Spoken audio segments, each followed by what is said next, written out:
નમસ્તે વિદ્યાર્થી મિત્રો, ચાલો કન્જક્શન્સની શરૂઆત કરીએ। આજે બીજો ભાગ જે છે તે આપણે લેવા જઈ રહ્યા છીએ। આજના ભાગની અંદર કયા કયા કન્જક્શનનો અભ્યાસ કરીશું તો કે ફોર, યેટ, નોર અને શો। સામાન્ય રીતે આપણે યેટ અને શો આ બંને સંયોજકો છે તેનો અભ્યાસ કરેલો હશે અથવા તો આપણે જાણીએ છીએ, પરંતુ આ ફોર અને નોર જે છે તે પણ એક સ્વતંત્ર સંયોજક તરીકે વાપરી શકાય છે, તેનો આજે આપણે અભ્યાસ કરીશું।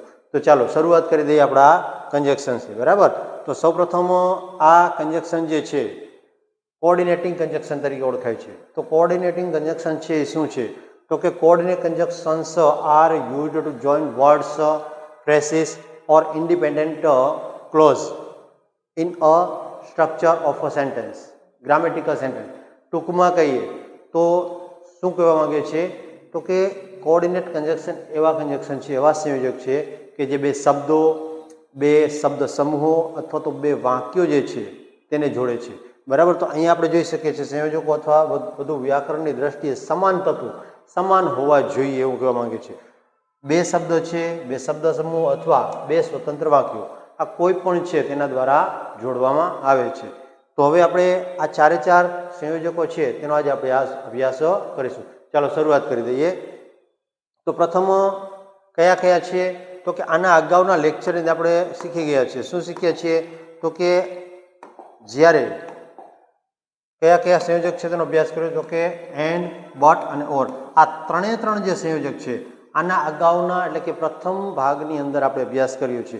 આજે આપણે કયા કયા તો કે ફોર, યેટ, નોર અને શો, આ ચારે ચાર સંયોજક છે તેનો અભ્યાસ કરીશું, બરાબર। તો અહીંયા આપણને કીધું કે મેઇનલી 7 સંયોજકો વપરાય છે, તે પૈકીના 3નો આપણે અગાઉ અભ્યાસ કરી ચૂક્યા છીએ અને આજે આ 4 જે છે તેનો આપણે અભ્યાસ કરીશું, બરાબર। તો જોઈએ, તો સૌપ્રથમ શરૂઆત કરીએ શેનાથી તો કે ફોરથી। ફોર એટલે કે અહીંયા થશે કારણ કે, કારણ દર્શાવે છે। શું દર્શાવે છે તો કે કારણ। હવે અહીંયા ફોર વાક્યની વચ્ચે આવે છે, ત્યાં તો કે બે વાક્ય હોય તો બે વાક્યની વચ્ચે આવતું જોવા મળશે, બરાબર। બે વાક્યોને જોડતી વખતે ફોર શું કીધું અહીંયા તો કે ફોર પહેલા કોમા શું આવશે તો કે અલ્પ વિરામ અથવા તો કોમા મૂકવામાં આવે છે। ટૂંકમાં બે વાક્યને જોડવાના થાય તો જ્યારે ફોર મૂકવામાં આવે ફોર તો તેના પહેલા શું મૂકવામાં આવે છે તો કે કોમા। ત્યારબાદ ફોર જ્યારે સંયોજક તરીકે વપરાય ત્યારે કારણ બતાવે છે। શું બતાવે છે તો કે કારણ। કોઈ પણ કારણ બતાવવાનું હોય, પ્રથમ વાક્યનું કારણ છે બીજા વાક્યમાં બતાવેલું જોવા મળશે। તો આ રીતે આ સંયોજક વપરાશે, તેનો અભ્યાસ કરીએ એટલે ખ્યાલ આવે કે ભાઈ આ કઈ રીતે વપરાય છે। ચાલો સૌપ્રથમ જે ચર્ચા કરવાની છે તેની અંદર કયું તો કે આપણે જે ફોરની વાત કરી, શું તો કે ફોર, બરાબર। આ ફોર જે છે તેના દ્વારા વાક્યને કઈ રીતે જોડાય તો તે અહીં જોઈએ। તો પ્રથમ વાક્ય છે he was absent, he was sick. તો પહેલું વાક્ય છે તે જેમનું તે મૂકવાનું આવે છે હી વોઝ એબ્સન્ટ, પછી અહીંયા કોમા કરવાનું ફોર હી વોઝ સિક। તો અહીંયા વિદ્યાર્થી મિત્રો આપણે જોઈ શકીએ છીએ કે જ્યારે બે વાક્યો જોડાય છે ત્યારે આ ફોર શબ્દ વપરાયો તે શું દર્શાવે છે તો કે કારણ દર્શાવશે।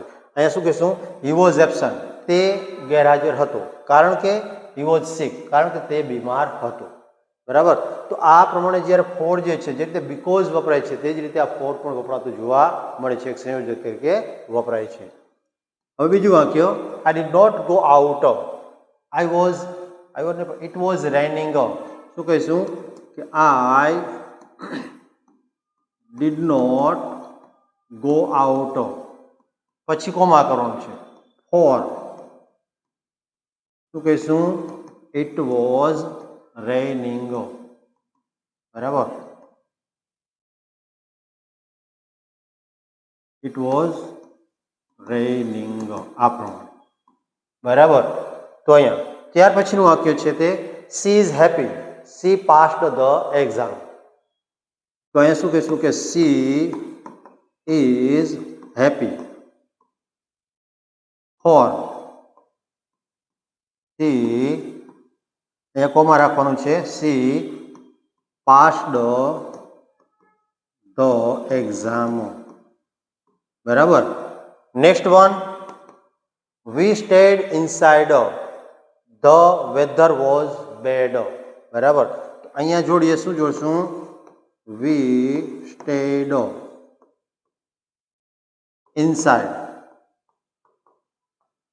કોમા કરીને શું કરશું? ફોર ધ વેધર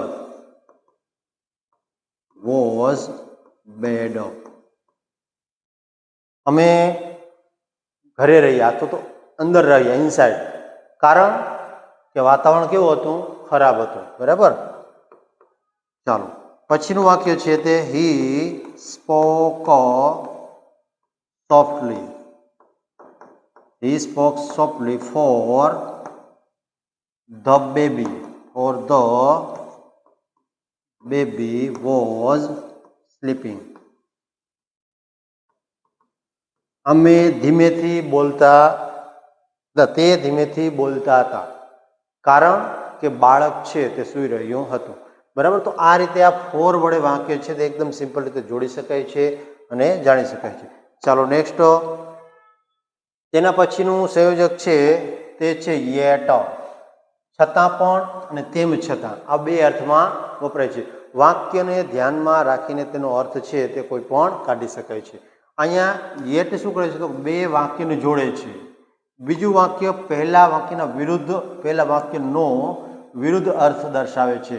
ટૂંકમાં કહીએ તો બંને વાક્ય છે વિપરીત હશે, કંઈક વિરોધાભાસી. ફોર એક્ઝામ્પલ એમ કહીએ કે ભાઈ મેં મહેનત કરી, નપાસ થયું, તો મહેનત કરવી તો એનું પરિણામ પોઝિટિવ આવવું જોઈએ કે નેગેટિવ આવ્યું છે. તો આ પ્રમાણેનું જ્યારે વપરાયેલું જોવા મળશે ત્યારે વિરોધાભાસ દર્શાવે છે, ત્યારે યેટ વપરાય છે. બરાબર, ચાલો નેક્સ્ટ વન, જેનો આપણે શું કરીશું તો કે એના એક્ઝામ્પલ છે તેની ચર્ચા કરીએ. He is poor, he is honest. તો અહીંયા શું કહીએ આપણે કે he is poor yet he is honest. જો અહીંયા ગરીબ હોવું અને પ્રમાણિત હોવું, તો આ બંને થોડો વિપરીત ભાવ દર્શાવે છે. તો ત્યારે આ બંનેને વિપરીત દર્શાવવા માટે પણ કયું સંયોજક વાપર્યું છે તો કે yet. પછી she is weak, she is weak yet she is brave. અહીંયા જોઈ શકીએ છીએ કે પ્રથમ વાક્યમાં કીધું તેણી નબળી છે, છતાં તે કેવી છે તો કે બહાદુર છે. બરાબર, એટલે અહીંયા જોઈ શકીએ છીએ કે દરેકના વાક્યની અંદર પહેલા વાક્યથી કંઈક જુદો એટલે કે વિપરીત અથવા તો વિરોધાભાસ દર્શાવતો જોવા મળે છે. પછીની ચર્ચા કરીએ તો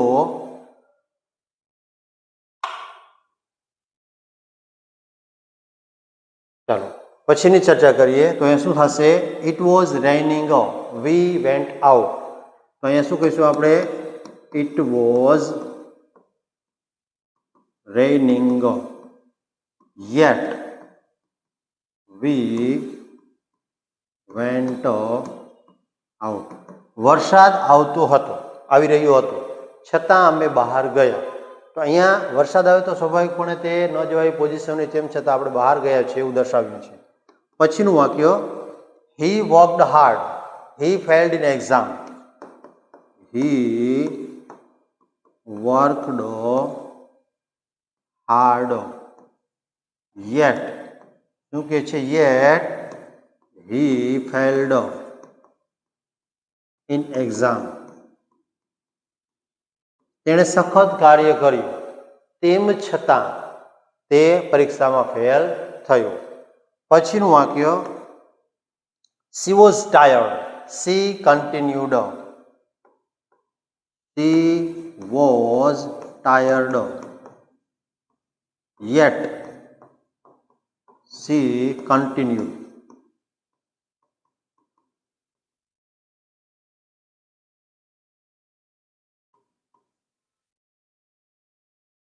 Yet she continued. બરાબર, તો અહીંયા આપણે જોઈએ છીએ કે દરેક વાક્યની અંદર ભાવ કેવો છે તો કે વિપરીત અથવા તો વિરોધાભાસ દર્શાવતો ભાવ જોવા મળે છે. તો ત્યારે આ સંયોજક વપરાય છે. નેક્સ્ટ સંયોજક જે છે તેની ચર્ચા કરીએ તો અહીંયા કેવું છે તો કે નોર. નોર, ન તો અથવા અને ન પણ અથવા ન તો આવો અર્થ થાય છે અહીંયા. હવે અહીંયા નોર જે છે તેની ચર્ચા કરીએ તો બે નકારાત્મક એટલે કે નેગેટિવ વિચારોને જોડવા માટે વપરાય છે. બંને વાક્ય કેવા હોવા જરૂરી છે તો કે નેગેટિવ. બરાબર, તો નેગેટિવ હશે ત્યારે વપરાય છે. નોર સામાન્ય રીતે કોની સાથે તો કે નાઇધર નોર સંયોજક જે છે આ તેની સાથે વપરાય છે. બરાબર, પણ ઘણી વખત એકલું પણ જોવા મળશે, તેની આપણે ચર્ચા આજે કરીશું. તો અહીંયા એક્ઝામ્પલ છે, he is neither rich nor famous. અહીંયા નાઇધર અને શું વપરાયું છે તો કે નોર. આ બંને શબ્દ એકબીજાની સાથે વપરાય કેમ કે આ જોડીમાં આવે છે. ત્યાર પછી she can neither sing nor dance.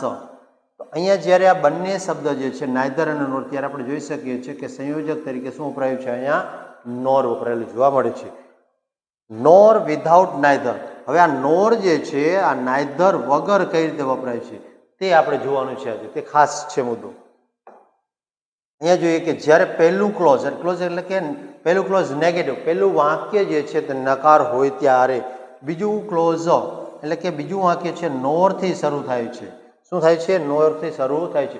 ટૂંકમાં કહીએ તો નાઇધર વગરનું વાક્ય જે છે તેને જોડવું હોય ત્યારે નોર વડે, પ્રથમ વાક્ય નકાર હોય અને ત્યારે બીજા વાક્યને નાઇધર વડે જોડવામાં, નાઇધર નહીં પણ નોર વડે જોડવામાં આવે છે.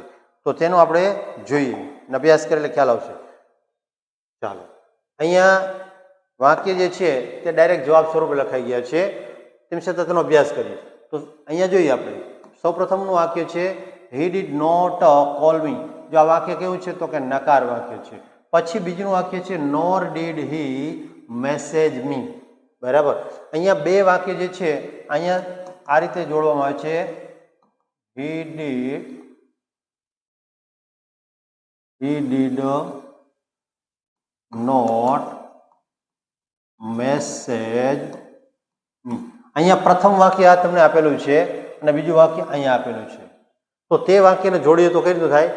He did not call me, he did not message me. આ રીતના બંને નકાર વાક્ય છે તો ત્યારે તેને પ્રથમ વાક્યને આ જ રીતે રહેવા દેવાનું અને બીજા વાક્યને શેના વડે? નોર વડે જોડી અને આ વાક્ય જે છે ડીડ હી, આ વાક્યને ઉલટું કરી અને ડીડ હી મેસેજ મી આ રીતે કરવામાં આવે છે.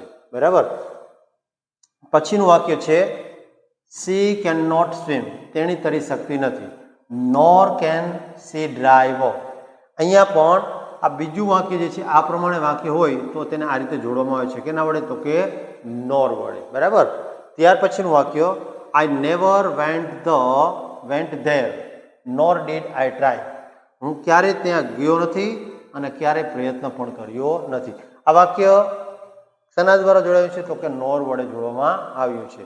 ત્યાર પછી he wasn't ready nor was he confident. આવું વાક્ય છે, આ પેલું વાક્ય તો જેમનું તેમ જ હોય, હી વોઝન્ટ રેડી. આ પેલું વાક્ય. બીજું વાક્ય આવ્યું છે શું કહીશું? હી વોઝન્ટ કોન્ફિડન્ટ. આ વાક્ય છે આ પ્રમાણે હશે બંને. હવે તેને અહીંયા નીચે આ રીતે જોડ્યું છે. તો જોઈએ આપણે પ્રથમ વાક્ય જે છે, પ્રથમ વાક્યને જેમનું તેમ રાખ્યું છે અને બીજા વાક્યની અંદર નકાર વાક્ય છે, નકાર આ વોઝન્ટ છે તેની જગ્યાએ હી વોઝ વોઝ હી કરી નાખ્યું છે અને અહીંયા શું જોડ્યું છે તો કે નોર. બરાબર, તો આ રીતે વાક્ય હોવું જોઈએ, ડાયરેક્ટ જવાબ લખાઈ ગયો છે અહીંયા. ચાલો, ત્યાર પછી અહીંયા આ વાક્ય she doesn't like tea nor does she like coffee. તો અહીંયા પણ બે વાક્ય છે તેને કેના વડે જોડાણ છે તો કે નોર વડે. અહીંયા યાદ રાખવાની બાબત એક જ છે કે પ્રથમ વાક્ય નેગેટિવ એટલે કે નોટ વડે હશે, નકાર બનેલું, અને બીજું વાક્ય જે છે તેને નોર વડે નેગેટિવ એટલે કે નકાર બનાવવામાં આવેલું હશે. બરાબર, તો આ પ્રમાણે. ત્યાર પછીનું સંયોજક છે તેની ચર્ચા કરીએ તો છે સો. અહીંયા સો એટલે કે તેથી, એટલે કે અને પરિણામ. આ ત્રણમાંથી કોઈ પણ અર્થ વાક્યને ધ્યાનમાં રાખીને કરી શકાય છે. તો એમાં સો વાક્યનું પરિણામમાં, સો વાક્યમાં પરિણામ એટલે કે રિઝલ્ટ અથવા ઇફેક્ટ બતાવવા માટે વપરાય છે. શું દર્શાવવાનું છે તો કે તેની અસર દર્શાવવાની છે, ઇફેક્ટ દર્શાવવાની છે, ત્યારે સો વપરાય છે. તેનું એક્ઝામ્પલ જોઈ એટલે ખ્યાલ આવશે. તો પ્રથમ એક્ઝામ્પલ છે તે it was raining I stayed at home. તો આને જોડીએ તો કઈ રીતે જોડાશે? આ આપણે કહીએ it was raining. So I stayed at home. સખત વરસાદ આવ્યો તેથી હું ઘરે રહ્યો. સખત વરસાદ આવ્યો. પછી he worked hard. He passed the exam. તો અહીંયા આપણે તેને જોડીએ તો શું કહીશું? he worked hard. So he passed the exam. ચાલો ત્યાર પછીનું વાક્ય I was tired. I went to bed early. તો અહીંયા શું કહીએ? I was tired. So I went to bed early. ચાલો આ પ્રમાણે. ત્યાર પછીનું વાક્ય છે she was ill. She did not come to school. તો અહીંયા શું થશે? she was ill. So she didn't. So she didn't come to school. આ પ્રમાણે. ત્યાર પછી the road was blocked. We took another way. તો અહીંયા કઈ રીતે બનશે? the road was blocked. So we took another road. Another way. Road ને પણ શું? વે. બરાબર. તો અહીંયા પણ જોઈ શકીએ છીએ કે પ્રથમ અને દ્વિતીય વાક્ય જે છે તેને કઈ રીતે સોવડે જોડવામાં આવે છે. બરાબર. ચાલો વિદ્યાર્થી મિત્રો, આ હતું આજનું આપણું કંજક્શન એટલે કે સંયોજક. અને હવે આના પછીનો લેક્ચર જે છે તે બીજા કંજક્શનની સાથે આપણી સમક્ષ લઈને હાજર થઈશું. ચાલો ત્યાં સુધી આપ સૌ રજા આપશો. જય હિન્દ અને જય ભારત.